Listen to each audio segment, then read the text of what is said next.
Hello everyone and welcome again. Today I'm gonna be setting up a nature low-tech aquarium with an islandscape.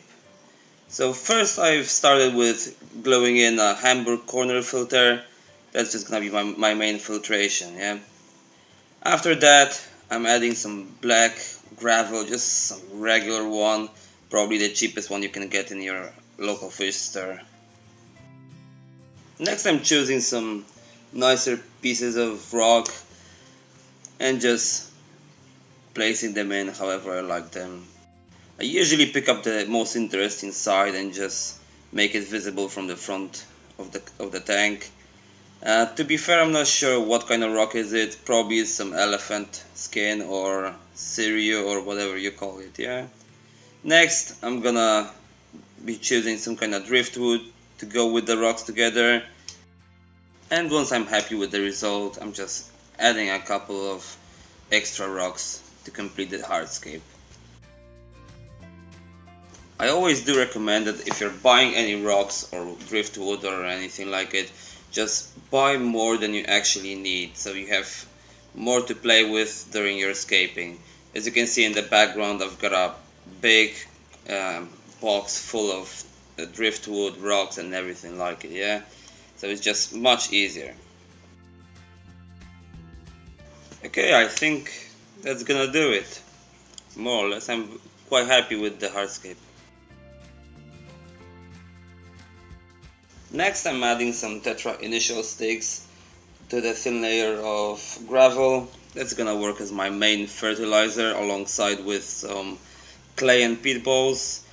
So this is supposed to be a low-tech tank, so no CO2, no liquid fertilizers, only those in the gravel.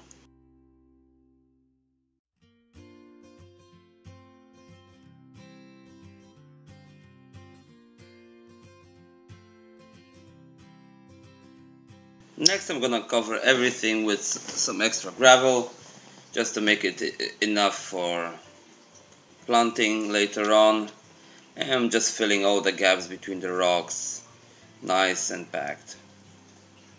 I'm closing up some of the gaps also with some smaller pieces of rock just to make sure that the substrates won't be mixing in together.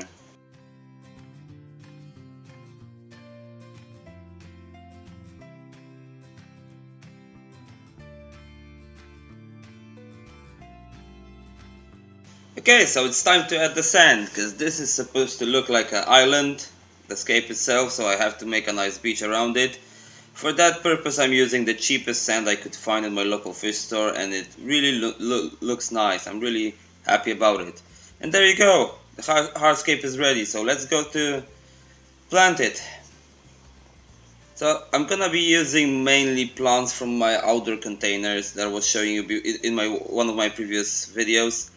And some of those I'm gonna be gluing with some Seachem Flourish glue. On the top of the driftwood I'm gonna be attaching Bucephalandras. I've got a mix of them, so I'm gonna glue them on some of the branches, and in the bottom part of the driftwood I'm gonna add some Anubias Nana Petite, because in my opinion Anubias needs a little bit less of light, so that's why I'm just positioning them like that.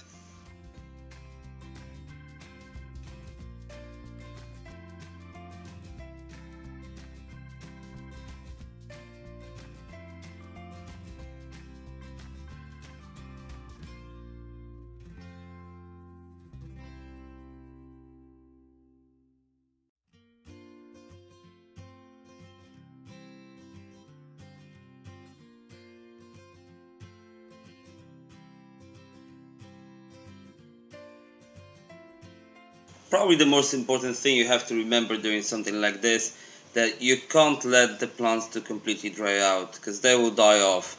Another thing is, before gluing them in, you have to remember to dry out a little bit the driftwood itself.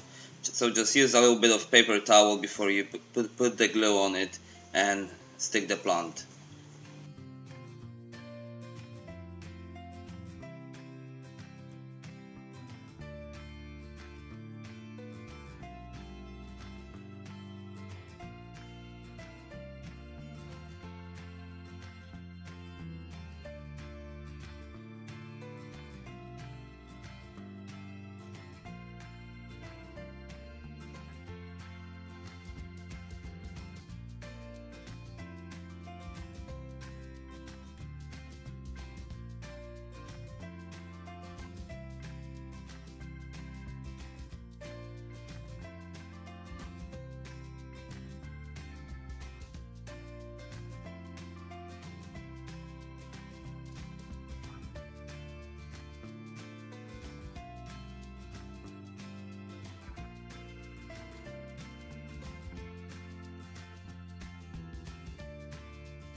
As overall, I think that this piece of driftwood looks really awesome with all those plants on it. And yeah, goal achieved.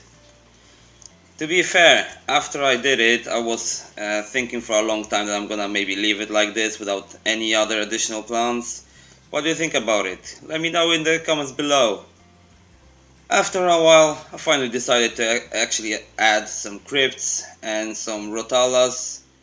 So I started planting it all around the driftwood in the black gravel in the middle of the tank.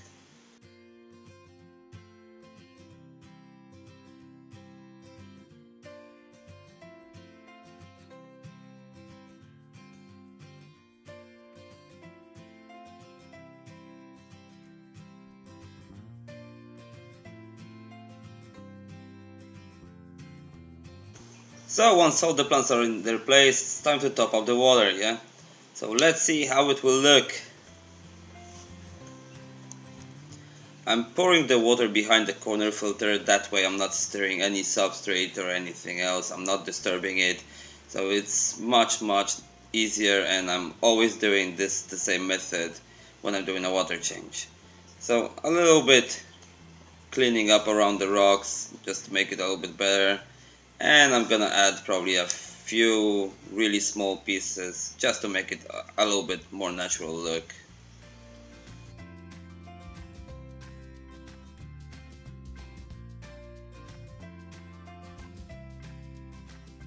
Next it's time to add some floating plants. I'm using the redwood floater because it's gonna have a nice contrast with its reddish color.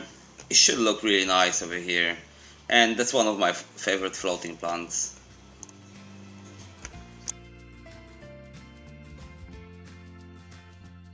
I am actually very pleased with the end result of this tank, because I wasn't expecting too much from it. I'm not maybe the best aquascaper or anything, but I'm really happy how it turned out. It's really nice, and it's probably gonna be one of my favorite tanks at the moment.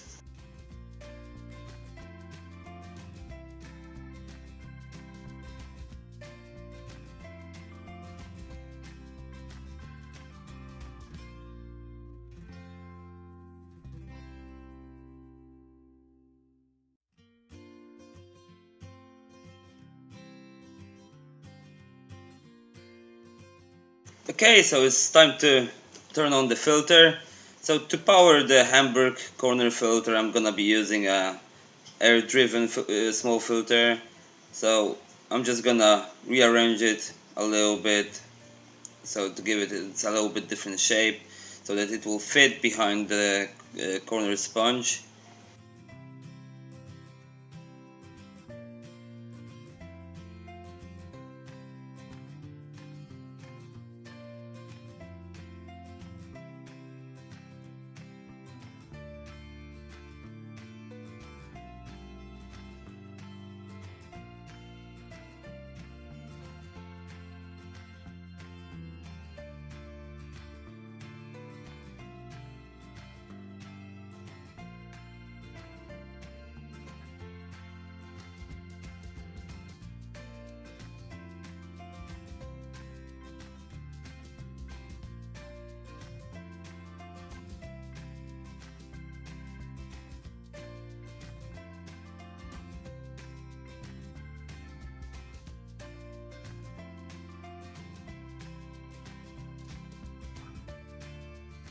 I really love how these two tanks looks together, because they're completely different. It's like two different worlds.